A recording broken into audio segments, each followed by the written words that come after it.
For any Xbox or PlayStation codes or cheap games on any platform, use the referral link in the description. It'll take you to g2a.com. Use the promo code CHES over there and you'll get yourself 3% cash back. For all No Identity merchandise, hats, hoodies and t-shirts, follow the link in the description down below to the No Identity Fan Fibre website. Hey guys, welcome to episode number 13 of the Career Mode Road to Glory here on FIFA 17. Today we'll be reaching the January transfer window. We have Millwall at home, followed by Notts County at home, followed by Shrewsbury at home, followed by Millwall away. As you can see, this bunch of fixtures here, we've gone Shrewsbury, Notts County, Millwall, Notts County, Shrewsbury, Millwall. So clearly we're at the point of the season where the fixture list flips and we end up playing the reverse fixtures of all of the previous ones we have done. Going to simulate the first game against Millwall, then play Notts County, then simulate Shrewsbury, then play Millwall. That's how today's episode is going to work. We recently did simulate a game against Millwall, as you can see here at home in the Checker Trade Trophy, and came away with a 2-0 victory. That was a couple of episodes ago. So I'd like to have a repeat success of that in this first game, and hopefully we can pick up 12 points from today's 4 games. That would be fantastic as we head into the January transfer window. And actually, just going to pop back into the calendar to show you that we've actually had a favourable draw in the FA Cup third round as well. We've got Yeovil Town at home. That is very much a winnable game, and if we win that, the next round will also be in January. This year's January, a lot less busy than last year's. Of course, we were still in the Checker Trade Trophy at this stage last season, and we had the two-legged area final in January, as well as 2 other FA Cup ties as well. So it actually might be quite nice to have a chilled transfer window for once with regards to the number of fixtures we're trying to play at the same time as getting through the games as well. We don't have that much money, as we mentioned in the previous episode. I've altered it slightly to give myself a little bit more wage budget-wise, but I may even actually do that a little bit more and leave myself with just 5% in the transfer budget. I've offered a couple of players new contracts that were running out, like Petrak and Josh Coulson, and we have a couple of players that we will add to the transfer list. I don't think I've added anyone yet. I haven't. But I will do so at the end of the episode or at the beginning of the next episode. And we'll hopefully be able to raise some extra funds and then bring in some higher quality players for next season or for this season. Probably going to go for pre-contract though for next season. But drop the video a like if you enjoy. Subscribe to the channel too to make sure you don't miss out on any further content. We will jump into this game now against Millwall. Well, I say jump into it. We'll simulate it. And hopefully we can come away with a victory. Like we say, beat them 2-0 earlier on in the year in the Checker Trade Trophy. Would love a repeat of that. But we're 1-0 down after 2 minutes. But we're equalised after 11. So an indifferent start to the game. But at least we're back on level terms quickly enough. They've had a man sent off after 27 minutes. Keith Keane, who we sold to Millwall at the beginning of the season. So he's come back to the Abbey Stadium and got himself sent off with a straight red card after 27 minutes. Jamie McLaren gives us a 2-1 lead. Would love to extend that if possible, but happy to stay at 2-1 if that is the case. And that is the case. We get 3 points then at home against Millwall, against the 10 men of Millwall.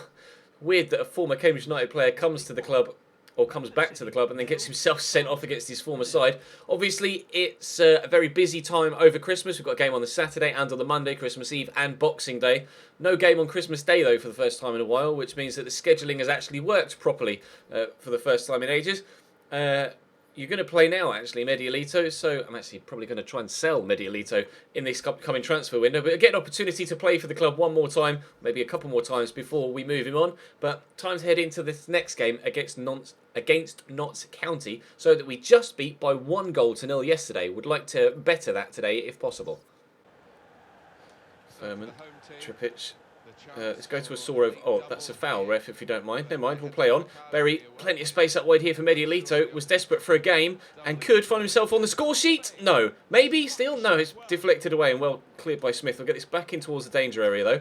Ridiculous touch by Furman, and then unfortunately Berry's pass is poor, but they kicked it straight against him, but he stumbled there and couldn't get the ball under control. Back to Mediolito.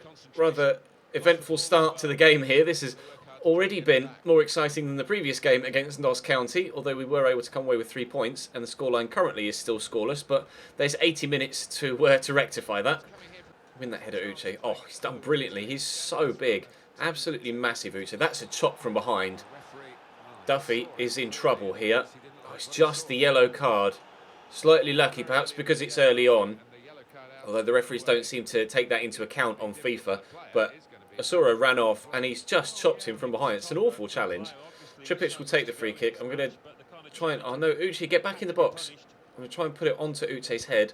Whipped in. It's Asoro underneath it. It's dropped to him on his feet. And wow. Save and a half from Colin. I think it was straight at him.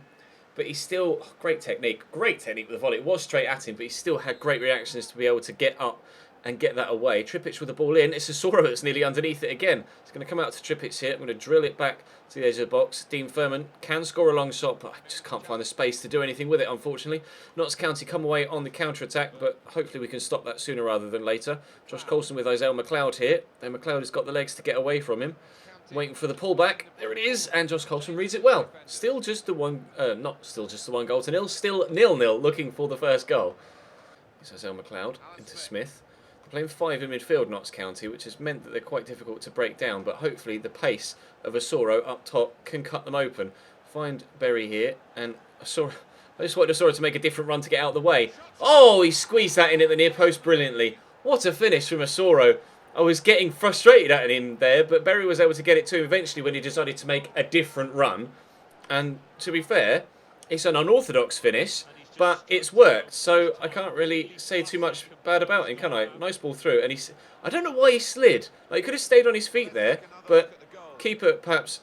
Oh, no, the keeper definitely should have done better. I was going to say the keeper perhaps thought he was going to go across goal, but there's no excuse there. Bad goalkeeping after great goalkeeping earlier on with the header. Or no, the volley, sorry, that led to the corner. But still, 1-0 at last. Oh, that was meant for Uche, because Uche's better in the air, but it is found Uche, and he'll dink it looking for Asoro. And we have been training his finishing, and it appears to be working. That's Joel Asoro's 2nd goal of the game. Previously, earlier on in the season, we've seen opportunities like that get hit straight at the keeper. But this time, a really nice finish from Joel Asoro. Lovely little scoop ball from Uche. Not really the best of techniques, but it worked, so I can't complain again. And Asoro with a decent finish. To be fair, it was quite close to the keeper, but Colin's just having a bad game, it seems. Started off well, but arguably 2 mistakes now that have led to 2 Joel Asoro goals. Clay. I don't know why I struggled to say Isaiah McLeod's name so horridly. It's a good cross. We'll head that away. Oh, but only as far as O'Connor could go for the shot. I would have done in that situation. You guys know how much I love to take a cheeky long shot if given the opportunity, especially if Wiedemont is on the ball or Gylfi Sigurdsson, as was the case last year. Oh, Isaiah McLeod so desperately unlucky not to have given Notts County a goal back there. That pass was meant for the man that was further up the pitch, but thankfully the mistake isn't going to cost us. Really, really unlucky there. But thankfully, our clean sheet and 2-0 scoreline is intact at half-time, despite the fact that Notts County came within 2 inches of getting themselves one back. Furman steals it off the midfielder. There's so much room for Uche. Oh, I can't get the pass off. We still might be able to. Furman wins it back. Uche! Oh, yes. Thumping finish. It's been a while since Uche has seen some first-team football. I think the last time I played him, he scored as well. He's doing his bit. We've started to train his dribbling. Someone mentioned in the comment section that they think the fact that I'm struggling so much with Uche this year is because his ball control and his dribbling isn't quite as good as some of the other players that I've been using and have become accustomed to. So I've started to train Uche's his first touch and his ball control and his dribbling, and hopefully that will mean that I'll start to get on with him a little bit better in this 2nd season and moving forward into the 3rd. We'll have to wait and see, but they've made a change now at Notts County, but you get the feeling it's too little too late unless they score rather sharpish. That should have been a free kick there. I absolutely wiped out Isaiah McLeod. Unless they score rather soon, it looks like it's going to be a comfortable victory for us here. Smith down the line, squeezes it through.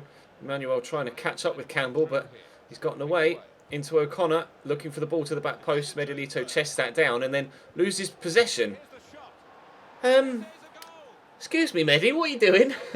He got control, and then before I could pass it or clear it or do anything, he just let the Notts County man run off. All right, well, Delgado's come off the bench, and so I tried to get rid of it, and he got it under control and then got bumped off. Oh well, Delgado's come off the bench and immediately scored for them. 3-1. Maybe the game isn't over just yet. Still 20 minutes for something to happen for Notts County. Corner to come in from County. 20 minutes to go. I've made a couple of changes to get some fresh legs on the pitch to hopefully ensure that they don't get themselves back into the game even more. But it's a good save from Hamilton that stops them from doing that. Rodman keeps that in. Gieselman can only give them another corner. Oh, under pressure here. I don't like this. Get rid of that, please, Piero. It wasn't the best of clearances, but Mingoya will just help on his way. Now bring that down, Joel. He's done well. Knock it long and then beat him for pace. Okay, strength beats pace apparently in that situation. Never mind. We'll try and get it back if we can, but Notts County are being really dangerous right now, as Martin Tyler says. They're not far away from getting themselves a second. I'm going to have to firm up defensively. This game really isn't over yet. Furman to Uche. I could get it to Osoro. We have done. Osoro's on a hat-trick, but he's going to pass it off here to Gieselman. Well, Uche's not going to have a simpler second goal, is he? Great strike by Gieselman. Good save by the keeper, but it's just typical of his day that he palms it straight into the path of the onrushing Uche Piazzu. It's 4-1 now here. Notts County had a little bit of a revival, but unfortunately for them, only a little bit of a revival is what it was, and we've extended our lead back out to 3 goals again. Only a handful of moments remaining now, and we'll get all 3 points from this. Final whistle goes, and it's a 4-1 victory. Notts County gave their best, but unfortunately their best wasn't good enough. That one was a little bit more one-sided than the first game we played against them, and the scoreline reflected that. Portsmouth won, though, so the gap at the top doesn't change, although obviously goal difference is now even more heavily stacked in our favour by an extra 2 goals. Rotherham won as well, which is good for them. They'll be keeping tabs on Portsmouth because, of course, they were level on points at the end of the previous episode. And actually, I've just glanced at the league table down here. Thanks to the previous weekend where we played Millwall, Rotherham are now actually up into 2nd, and they are the closest threat to us. Portsmouth now dropping down to 3rd. Right, up next, I'll have a quick train, and then we'll go and play... Oh, training on Christmas Day. Sorry, lads. And then we'll go and play Shrewsbury. Right then, on Boxing Day, it's time to simulate the game against Shrewsbury, and then we will finish by playing the game against Millwall away from home. As you can see, Shrewsbury have lost 2 and drawn 1 of their previous 3 games. And we obviously only got a 1-1 draw against them in the game that we played in yesterday's episode, and they've missed a penalty after 17 minutes. We've got in front, thanks to Navarrete putting the ball in the back of the net, and their keeper has picked up a knock. Wiedemont has made it 2-0 after 45 minutes. Lozano makes it 3 after 56. Now they've gotten a second injury and Blair Adams has picked up a 4th. This is one of the biggest wins we've had all season. 4-0 at home against Shrewsbury. Their keeper picked up an injury early on, and I don't know whether that played a part in us scoring as many goals, but we'll take the 3 points. Thank you very much. We'll move on then, and we'll play Millwall next, and hopefully come away with another set of 3 points. We are on course to pick up the 12 that we were after before this January transfer window begins. Williams across to Keane. Through to Williams again. Shot blocked by Metz. Now, Keith Keane obviously got himself sent off in the first game, but he's back from that suspension now for this one. And they're starting off on the front foot. Navarrete can only head that behind for another corner to Millwall. I want to try and get this clear if I can. Sooner rather than later. We don't want to be going 1-0 down so early on in the game. And the keeper will just come and claim that. Actually, I'm going to try and punt this up quick. Yeah. That was me. I'm going to try and punt this up quickly towards the front line. And then what Will Norris has done is thrown the ball into the chest of a teammate that has then dropped straight to the feet of Gregory.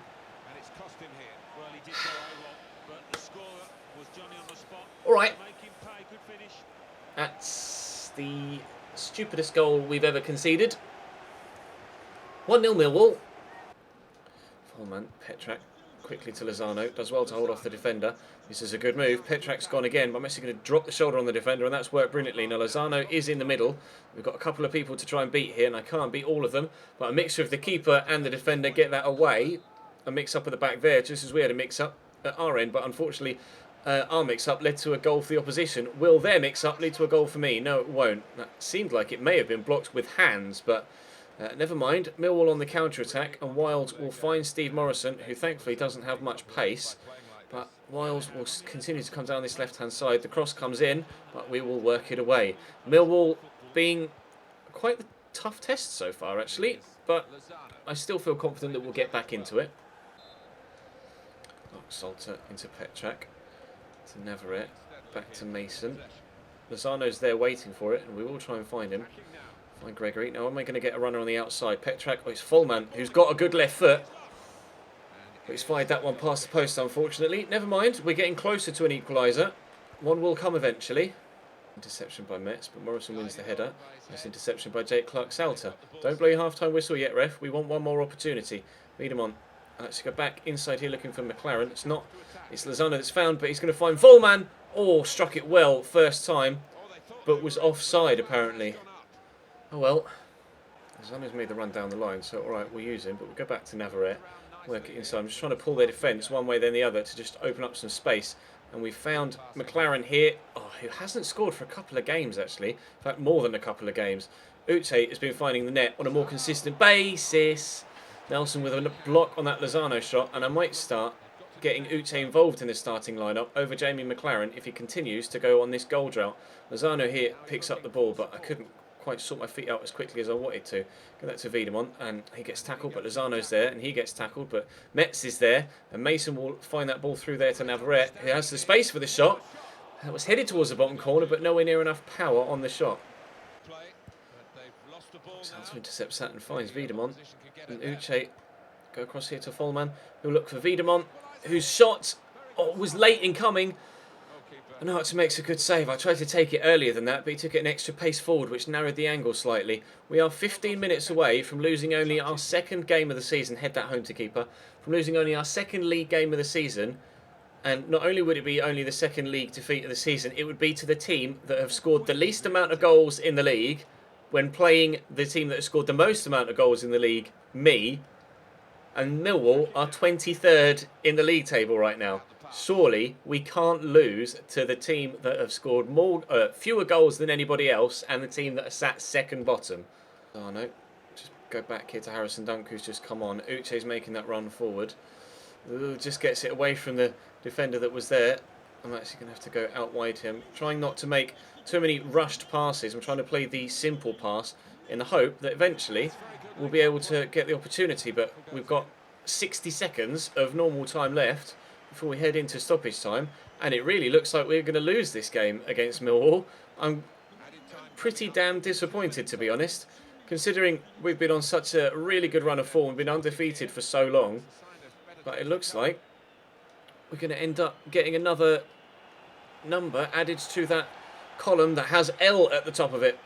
Swiderski here trying to find the ball around the corner. I'll get it away with Metz, but that might be that, and indeed it is.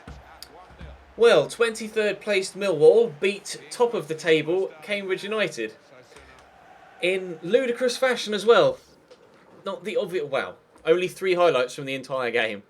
Pretty sure. Wow, it felt more entertaining than that, but never mind. Oh, I can't believe that's happened. How did Portsmouth get on? Where are you, Portsmouth? Oh, Portsmouth lost as well. Rotherham are in second now, not Portsmouth. Rotherham drew. Right, so the gap at the top has shrunk. Portsmouth were down in third, weren't they? Rotherham drew, so the gap at the top has shrunk by a single point, but we're still in a very commanding position. And thanks to previous scorelines in today's episode, the gap at the top of the table currently sits at 12 points. 13 points clear of Portsmouth and 17 points clear of MK Dons. A full 22 points clear of the playoffs. We're getting promoted this season. And even at this early stage, with another 20 games to go, going to go put my opinion out there on a limb and say we're probably going to win the title as well. But that's going to bring today's episode to a close. Thank you very much for watching, guys. Drop the video a like if you enjoyed. Subscribe to the channel too if you haven't already. We do actually have a transfer offer there. The young goalkeeper actually wants to leave, but a transfer offer in for Will Norris, which I will be rejecting. He's happy at the club currently, which is good, because earlier on in the season he was making murmurs that he wanted to leave. £2 million offer in from Bordeaux as well, but I'm going to be rejecting a £2 million bid in for Ibar. I won't do reject all offers, because it always interests me to see who comes in for my players, but Youth Scout monthly report, Greco is now up to 68 rated, with the potential of 91 to 94. Oh boys, we have ourselves a player on our hands. Right, Harrison Dunk is going to get sold, which means I can now offer a contract to this youngster. I'll offer him 3 years rather than just the 2, and we'll offer him future first team player, and he should sign that. If Nicola Greco signs, well, when Nicola Greco signs, we will put Harrison Dunk on the transfer list. I'll also list up players like Piero Mingoya and Medialito, and we'll look to raise some extra funds to bring in some more players in this transfer window. Greco's rating may even go up 1 more if we have a good training session here. We've had an okay training session, but it's not gone up. Joel Soros has, though. His finishing is now 79, so he's growing well. Navarrete's up to 74 rated too. I'm probably going to alter the training session that I'm using on him. Maybe start on his passing because his touch now is very, very good. But that's where we're going to leave it for today. Drop the video a like. Subscribe if you haven't. I will see you next time.